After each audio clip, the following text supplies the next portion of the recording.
Salve, salve de novo. Débora, Vandir, Nai. Consegui sim, Débora. Tá salvo. Salve, Tayane, Suzane, Priscila. Esperando a professora Edalina entrar também. Tem sido uma live muito boa, muito aprendizado. Espero que para vocês também.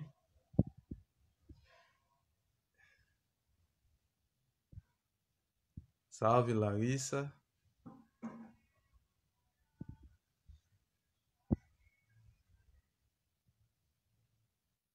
Salve, Aua. Dengo.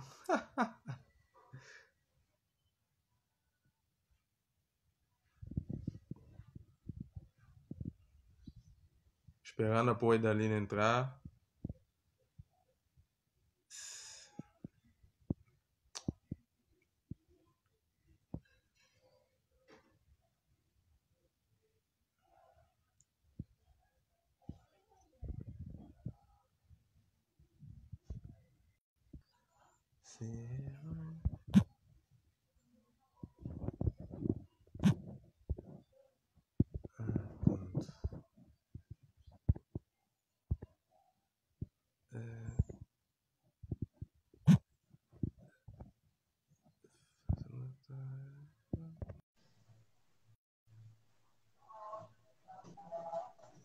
Oi? Vocês me ouvem? Você me ouve, Laura? Sim, agora sim, agora sim.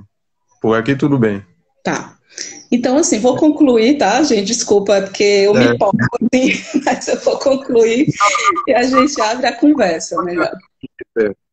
Oi, tá tudo bom. Pronto. Pode Então, vou... continuar a falar. Tá muito boa a live, tem sido bastante interessante, muito aprendizado. Não, mas eu vou concluir aqui, assim, né? Colocar as questões finais, aí a gente abre para dialogar, que eu acho melhor, né? Para ver também o que as pessoas estão falando, né? Bom, aí, como eu estava falando, né, a questão do curso elementar, a gente vê processos de fuga, de indisciplina, inclusive a escola agrícola, porque a escola agrícola ela tem vários setores, né, dentro da sua estruturação. Ela tem uma fazenda, ela tem os dormitórios, né, ela funciona em regime de internato e externato, né. Uhum. Ela tem os gabinetes dos professores, inclusive tinha até algumas casas para alguns professores que moravam na região. Ela tinha também museu de história natural, inclusive é bem interessante porque é possível que seja um dos primeiros museus, né, de história natural aqui da Bahia, né, que tenha sido começado ali na escola agrícola, porque ela tinha um interesse muito grande por essa questão da aclimatação de plantas, né, desses processos que estão ligados à história natural, né, além da presença desses naturalistas, né. Então, assim, ela tem essa configuração, né, ela tem também os lentes, né, que são os professores, um corpo de funcionários, né, que são algumas pessoas da região também, né, que trabalhavam, pessoas da Vila de São Francisco, Santa Amaro, trabalhavam na escola. Ela tem uma capela, ela oferece alimento, vestimenta a esses alunos, tem todo um rigor como se fosse mesmo uma escola, um internato, né? Então ela tinha assim, essa dimensão de ensino, né? Bem rigorosa, né? Digamos assim.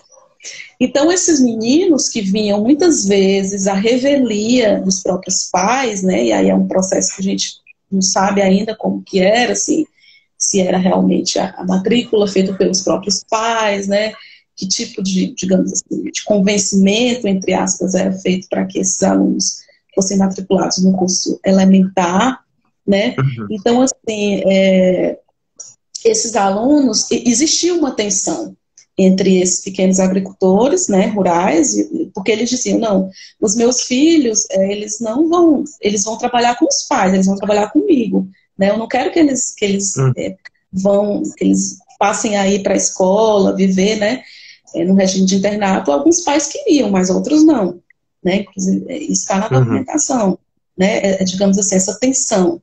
E aí isso é muito interessante, abrindo um parênteses, né, porque não tem como você pensar em escola agrícola se você não vai pensar tanto trabalho escravo como trabalho livre na região, Exato. né, porque ela está diretamente relacionada a isso. E aí é importante a gente pensar, porque no final da década de 70, né, já combinando com a abolição da escravidão na região, a gente vai ver um discurso muito, isso no Brasil, na África, né, de uma maneira geral, quando a gente pensa no trabalho escravo, um discurso muito forte por parte das elites do Estado de após a abolição, um temor, né, havia um temor coletivo por conta dos destinos dessa população, né, a questão da vadiagem, né, a falta, digamos assim, de um trabalho sistemático, né, de uma produção mais voltada, digamos assim, em grande escala, né. Então, quais eram os destinos dessa população? Né? Existia um debate grande e um temor, né?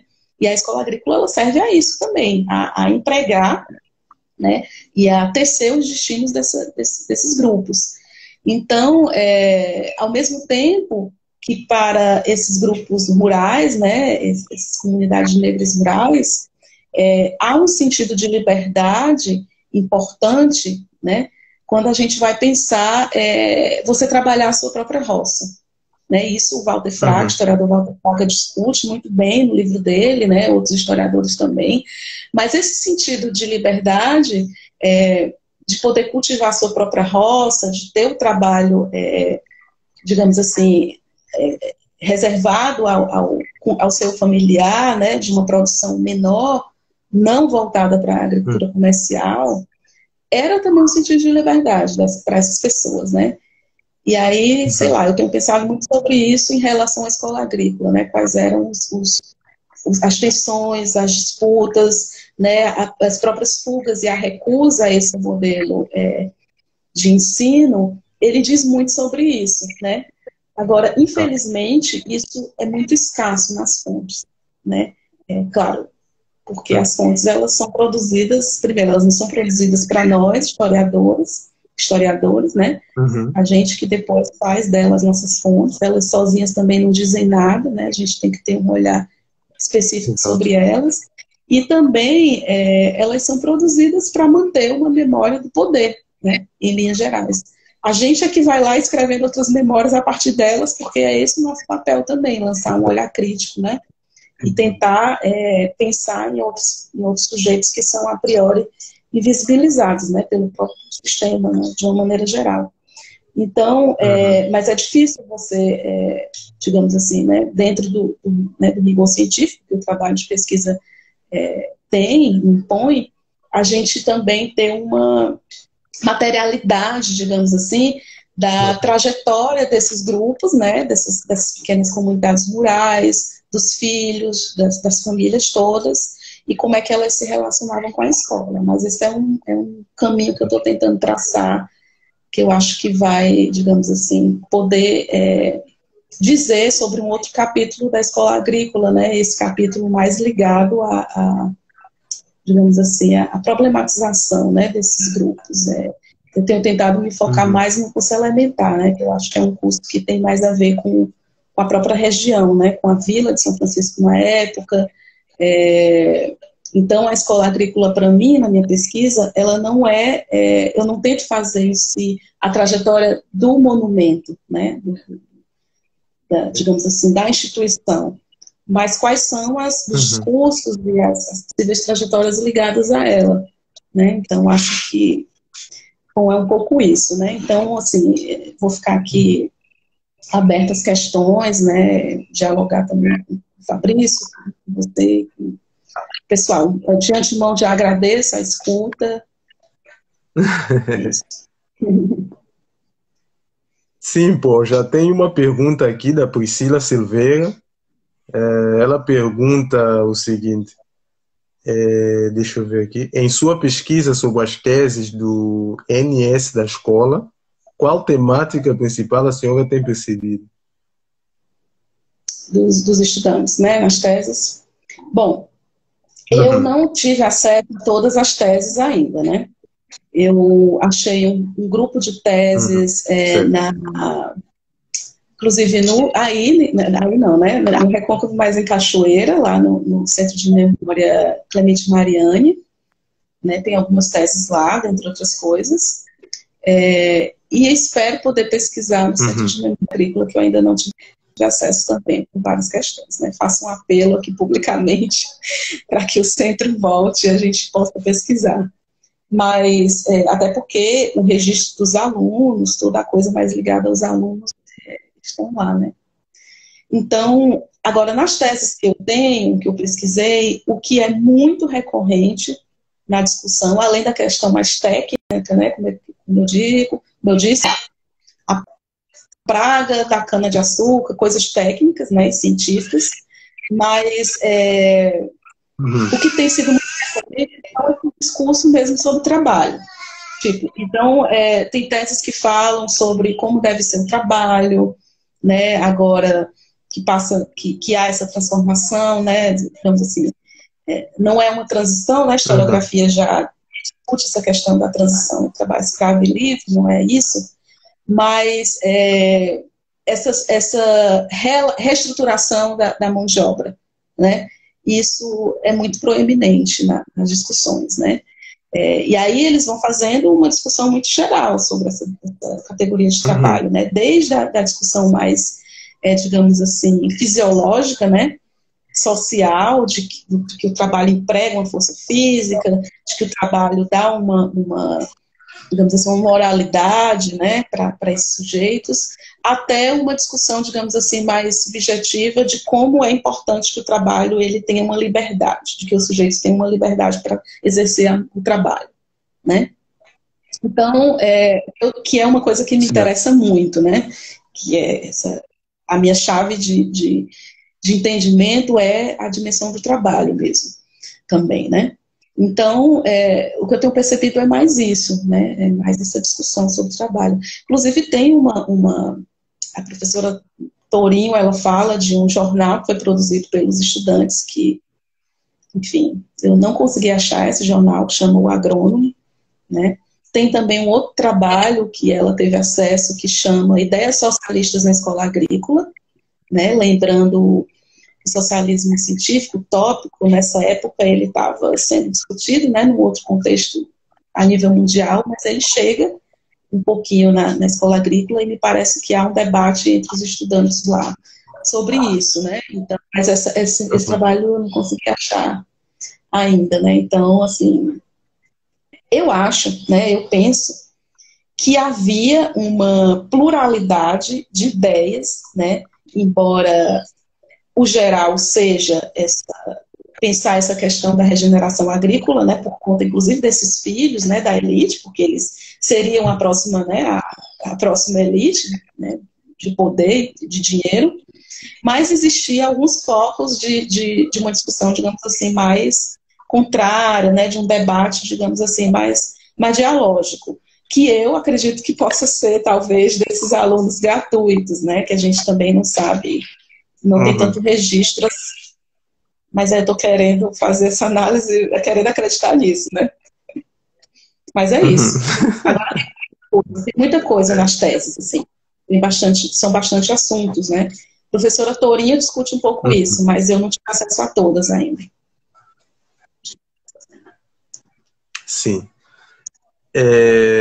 Bom, professor, então eu vou fazer uma pergunta, né? Não estou vendo mais perguntas aqui, mas ainda tem galera e tal. Então a minha pergunta ela vai mesmo nesse campo da questão educacional, da educação, porque assim, a professora traz muito isso no seu artigo, na sua pesquisa sobre as teses, né? Tipo, essa relação do que eles estudavam na época, a relação mesmo acadêmica, digamos assim. E aí eu penso nos dias de hoje, numa perspectiva de educação patrimonial, por exemplo, porque, pelo que eu sinto até agora na pesquisa, existe mesmo esse desconhecimento da própria população em relação ao aspecto histórico da escola agrícola, né? E aí é exatamente isso. A minha pergunta ela está nesse campo. Pensar essa conexão entre uma perspectiva de educação patrimonial, pensando essa educação que houve, que aconteceu na época, tanto quando era o ensino técnico, como também quando era o ensino superior na escola agrícola. Quais são os elementos, ou que elementos a gente pode pensar nessa conexão entre o que a escola foi como escola, né, como um lugar de aprendizado, de conhecimento, e aquilo que ela pode, aquilo que podemos pensar num estudo sobre ela também, em termos de educação patrimonial ou a educação mesmo em si. Não sei se eu me fiz entender, né? Mas aí é Vou isso. tentar responder alguma coisa assim, do que eu tenho refletido sobre, apesar de que eu não, assim, né, não tenho pensado muito do ponto de vista do patrimônio em si, né, apesar de ter essas reflexões, né, do que eu vejo em relação à escola agrícola, como, por exemplo, e Fabrício já comentou, a falta de pertencimento mesmo, né? Embora eu veja, assim, eu perceba que as pessoas sempre têm alguma coisa a comentar sobre a escola agrícola, né? As pessoas da região, né? Principalmente os moradores de São Bento das Lajes. No máximo, ela é um lugar que remonta uma memória, né? E aí é uma memória digamos assim, de que aquilo não era para mim, ou de que aquilo não me representa de alguma forma, né? Mas ao mesmo tempo ela está ali naquele território há muitos anos, né? Séculos, inclusive. E aí, saber que aquela construção, ela tem essa, digamos assim, ela é um vestígio importante da história, né? Por ser a primeira escola, né? Por ser um projeto grandioso, ela acaba se inserindo nas narrativas, né? Desses moradores. Eu acho que isso é uma coisa. Uma outra coisa é a questão dos usos, né? Que foram feitos depois, né? Porque assim, eu penso, né? É uma coisa que eu tenho tentado explorar também e me apropriar mais, dessa dimensão, digamos assim, da construção da memória sobre esse lugar, né? A memória da escola agrícola, ela já é automaticamente construída no momento que ela é construída no momento da sua própria construção. Porque eu vejo isso nas falas dos presidentes de província, eu vejo isso na circulação dos jornais da época, nas escritas, né, de pessoas que estão falando sobre a escola. Há um debate muito intenso, né, e muito, digamos assim, enaltecedor dessa escola. Então, ela já nasce com uma memória pronta, digamos assim, né? Sim. É uma coisa que vai servir para a posteridade, né? Mas para determinados grupos, né? Mas ela está lá. Uma outra coisa que já é um campo que eu não tenho muito domínio é o que é que foi feito dessa escola depois, que ela realmente não está mais lá, né? Porque ela passa para a mão do Estado, então ela, inclusive, a escola agrícola, né? Que, como o Fabrício colocou, ela passa a se chamar, acho que estudos agronômicos, alguma outra coisa assim, aqui em Salvador, né? E aí ela já, enfim, já vira uma outra coisa, mas ela continua existindo como escola agrícola até ser hoje a escola de agronomia da UFBA, como a gente conhece. Agora, o que é feito desse lugar lá em São Francisco do Conde depois, né? Que essa escola sai de lá? Me parece que houveram outros projetos, né? Acho que o Fabrício pode falar melhor do que eu nesse aspecto, outros projetos que estavam ligados também ao campo da agricultura, né? Então, como é que essas pessoas também pensaram esses projetos, ocuparam esse espaço, né? Eu acho que isso são elementos para a gente construir uma história a longo prazo da escola agrícola e, consequentemente, inferir aspectos dentro de uma educação patrimonial, né? Para o município, sobretudo, dessa história a longo prazo, dos usos feitos a longo prazo, né, dessa escola. Porque, quer queira ou não, mesmo que ela, historicamente, lá no momento da sua construção, ela tenha sido um projeto de uma elite, ela tenha sido um projeto para beneficiar uma parte da elite, as pessoas da região estavam lá, né? Elas estavam como trabalhadores, elas estavam como alunos, e elas estavam tensionando de alguma forma esse projeto. Então, eu acho que é importante, talvez, pensar a longo prazo esse processo, como você falou, conhecer a própria natureza histórica da escola agrícola, né? Porque, como eu falei, ela é um vestígio desse passado, né? Mas ela não é só o passado, porque ela está lá, ela faz parte do cotidiano das pessoas, né? Então, eu acho que talvez uma das questões mais importantes para pensar ela enquanto um artefato para a educação patrimonial seja essa sua história a longo prazo, essa relação construída a longo prazo, né? Por esses grupos, não só os grupos, enfim, que a construíram ou que a detiveram. Em termos administrativos mesmo, né? Não sei se eu respondi, mas um pouco isso. Não, tá tranquilo, pô. Tem uma pergunta aqui também, que é do Marcos. Ele pergunta quem governava o Brasil na época do fechamento da escola agrícola. Isso Essa pergunta do... na época, mas assim, do fechamento, que quando ela é transferida para isso capital. não está especificado aqui. Na Bom, pergunta não está especificado. eu confesso que não sei quem governava, não tenho esse dado aqui, mas ela é... Por vários fechamentos, né? Se podemos assim dizer, houve um momento em que ela deixou de ser um dado, do ensino né, de superior, você passou a ser... obter. Acho que esse é um dado talvez fácil, né, de se obter. Mas ela passa para a mão do Estado já no início da República, né? Então, A professora 1934 aqui, 1934, fechamento. 34. Assim, não sei quem era que estava à frente. Confesso que esse dado eu preciso rever. Mas, assim, a vocação da escola agrícola, porque, assim, uma coisa que eu acho que é legal, que contribui nesse debate. Há um debate grande já no finalzinho mesmo do 19 para o 20, porque, assim, a escola agrícola ela é um projeto falido também, né? Ela é um projeto que ela não vinga tanto quanto ele foi assim, impulsionado de uma maneira assim, forte, né? Mas ela se torna um projeto falido por quê? Porque, primeiro, o dinheiro, as subvenções, elas vão escasseando, né? Digamos assim, o interesse ele vai ficando cada vez menor. O curso elementar, como eu falei, que era uma preocupação muito grande da escola, ele acaba na década de 90, né? As turmas ficam cada vez mais pequenas, o financiamento também acaba, a questão toda é o dinheiro, né? A subvenção. Exato, a questão econômica. Então, ela acaba... E aí um outro debate que tem é a questão da dimensão teórica e prática, né? A dimensão prática, ela é muito colocada, né? Todas as questões que eu coloquei que tem a ver com trabalho, né?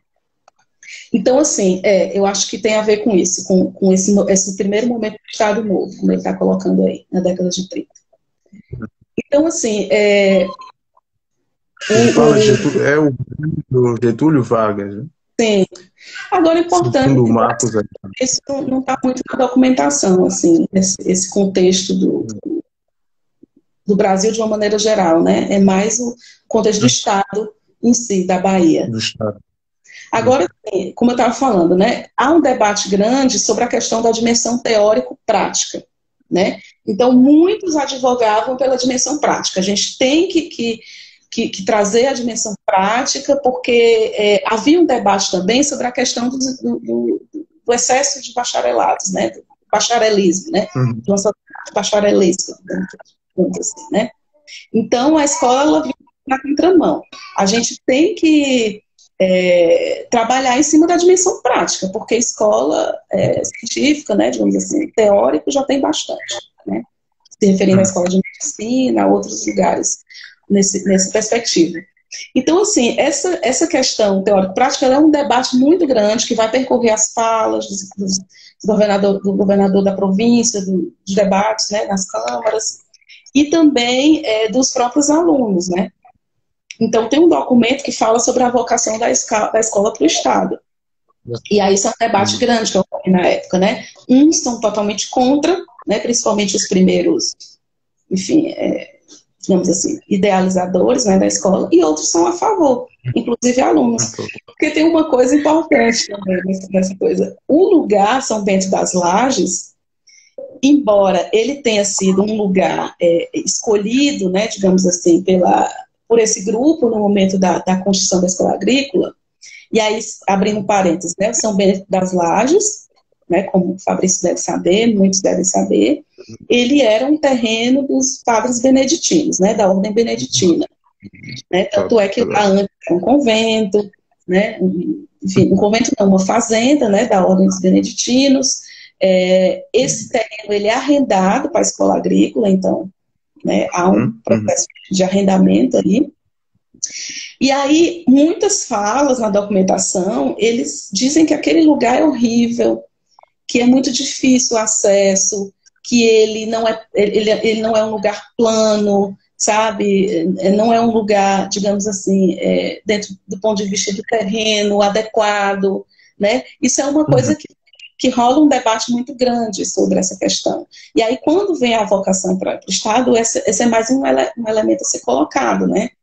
Porque essa dificuldade de acesso, né? Embora, e isso pensando, né, no século XIX, o acesso para São Francisco do Conde totalmente diferente do que é hoje. Né? Levava-se muito tempo para chegar em São Francisco, e era feito de barco esse acesso, né? Então, para quem conhece ali a Escola Agrícola e a comunidade de São Bento, é um braço, né, da Baía de Todos os Santos, e aí o acesso desses alunos era feito por barco, né, para Salvador. Então, essa dinâmica de deslocamento era mais difícil, né?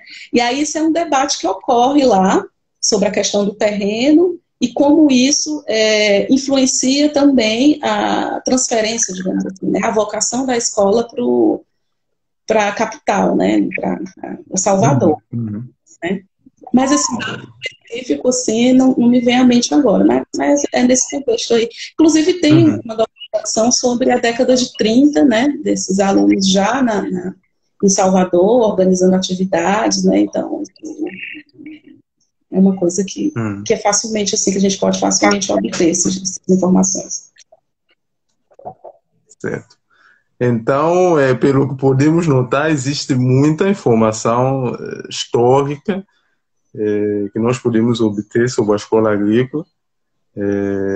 E vendo aqui, Marcos, acho que ele surgiu com uma outra pergunta também, acho que é sobre o governo de Vargas ainda, que é um governo desenvolvimentista industrial, e se haveria uma mudança de paradigma da visão da natureza do trabalho, período em que a mão de obra de base era mais demandada nos grandes centros urbanos. Sim, sem dúvida, Marcos.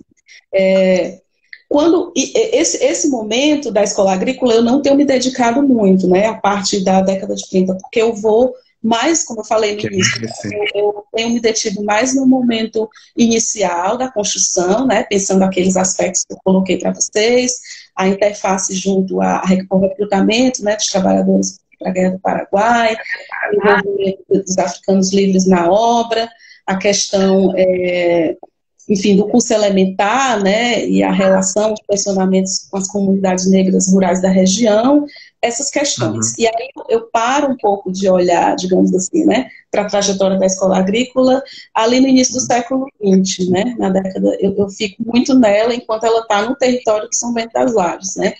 Então, quando ela passa para o Estado, eu acompanho um pouco esse debate na documentação, mas eu não vou muito a fundo.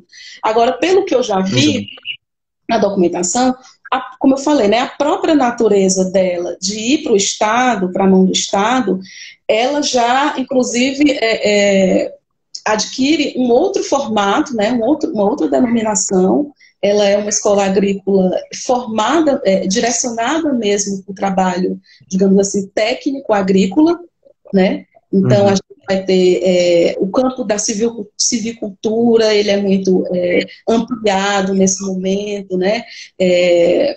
Enfim, o campo agrícola, ele se expande e ele começa a ter outros direcionamentos de acordo com o que você está falando, de acordo com o desenvolvimento industrial, né? Que a gente sabe que nesse momento na Bahia está muito forte, né? e com as políticas de Vargas também, né? A gente sabe que, por exemplo, essas populações rurais, né, especificamente na Vila de São Francisco, a princípio elas não são, digamos assim, muito amparadas, né, pelas legislações trabalhistas do governo Vargas nesse momento, né? Então é como se a escola, digamos assim, saísse de São Bento das Lages, ela é totalmente refeita, né, a sua estrutura. Eu não acompanho mais esse processo, então não posso te dizer em detalhes como fica isso. Mas, sem dúvida, a natureza do trabalho e o discurso sobre o trabalho, ele é bastante diferenciado, né? Ainda são produzidas as teses, né, acredito eu, mas o momento histórico, né, como eu falei, e é isso que eu tenho analisado nas teses também, o momento histórico do final do século XIX, ele tem um discurso sobre o trabalho que está muito ligado a esse momento dos finais, do final mesmo da escravidão, né, e os destinos da população livre. Então, isso muito em voga nas teses naquele momento, né, o sentido do trabalho, o sentido da liberdade, né, e como que isso é discutido, né, e reagido, né, também por essas populações. Quando a gente sai desse momento e passa a pensar num campo mais industrial, obviamente a natureza desse trabalho e do discurso sobre esse trabalho vai mudar também, né? Então, acho que isso, sem dúvida, é um elemento importante, né? Tem, inclusive, na Hemeroteca Digital, um material sobre um evento que esses alunos fazem lá aqui em Salvador, se eu não me engano, da década de 34, eles fazem uma espécie de congresso lá sobre, dentro da escola agrícola, e aí eles, enfim, produzem um material específico sobre isso. Eu peguei esse material, ele está guardado, mas eu ainda não trabalhei com ele a fundo. É isso, não sei se eu respondi, mas o limite da minha pesquisa é esse. Então o que pode se notar é isso, que a escola ao longo do tempo, desde o século XIX até a atualidade, ela tem passado por várias transformações, desde o funcionamento até as ruínas em que elas se encontram atualmente. Bom, eu não consigo aqui ver o tempo, eu acho que nós conseguimos ter bastante. Eu acho que já não tem mais perguntas aqui, creio que já é hora de finalizarmos, né? Não sei se tem alguma consideração que quer fazer antes da gente fechar. Bom, primeiro eu queria agradecer, né, Lauro, a oportunidade do diálogo, né? Como eu falei, é uma história muito longa, assim, né, que tem vários elementos aí para serem pensados. O meu recorte, ele é esse, né, mas, enfim, do momento de criação, que já tem muita coisa, assim, para se pensar, né, além do que já foi dito nesses trabalhos pioneiros. E agradeço a vocês daí do PPGAP, né, Fabrício também, um grande abraço, né, eu acho que é importante manter uma conexão com essas memórias, né, e pensar como... Eu acho que isso é um outro momento, né, são outras pesquisas que podem ser feitas também a partir dessas memórias, digamos assim, geracionais, né, acerca da escola agrícola e daquele próprio lugar, né, da região em si. Então, assim, agradeço a você, agradeço ao público, né, estou vendo aqui alguns alunos, ex-alunos, pessoas conhecidas também. Eu não acompanho muito o chat, mas mandar um grande beijo, um abraço, enfim, saudar todo mundo e agradecer, né, e dizer que a gente está aí nesse caminho, né, que estamos abertos ao diálogo também, na condução aí das investigações. Com certeza. Com certeza. Bom, muito obrigado também em nome do PPGAP, em meu nome. Obrigado, Fabrício, também. Obrigado, galera, aí por ter acompanhado até agora. E vamos nos articulando, tanto em termos de pesquisa, como também em termos de vivência, sobre a escola agrícola aqui em São Francisco do Conde, e conectar tudo que puder ser conectado. Então é isso. Obrigado, Flor. Eu que agradeço. Um abraço. Só mais uma coisinha, Lauro. Dizer que lá no curso de História da Unilab, a gente tem um grupo de pesquisa que se chama o Recôncavo Baiano no Mundo Atlântico, né? História, Memória e Patrimônio, de onde tem surgido muitas pesquisas interessantes que eu acho que podem, que irão contribuir para pensar, né, tanto esses espaços, né, a gente tem, né, pesquisa da escola agrícola, das usinas, né, comunidades rurais negras, então eu acho que é importante pensar essa nova geração de pessoas, inclusive, da própria região, produzindo sobre a sua região, né, sobre as suas histórias, sobre, enfim, seus pertencimentos. Eu acho que a função social e científica da Unilab é essa mesmo, né, e abrindo esse debate com outras instituições como a UFRB, né, no campo aí do patrimônio, é muito importante para a gente poder se dialogar e se manter firme, tá bom? Certo. Então é isso. Vamos articulando aí. Beijo, gente. Tá, beijo. Obrigado, pô. Tá. Obrigada também. Tá certo. Bom, galera, vou fechar aqui a live. Obrigado pela presença. Foi uma manhã bastante proveitosa, onde pudemos aprender bastante sobre a escola agrícola. E a pesquisa não para por aí, a vivência também não. Estamos aqui na contribuição. Obrigado, Marcos, também. Obrigado, professora Suzane. Obrigado a galera do PPGAP. E é isso aí. Tchau, fiquem bem, um bom dia e até breve.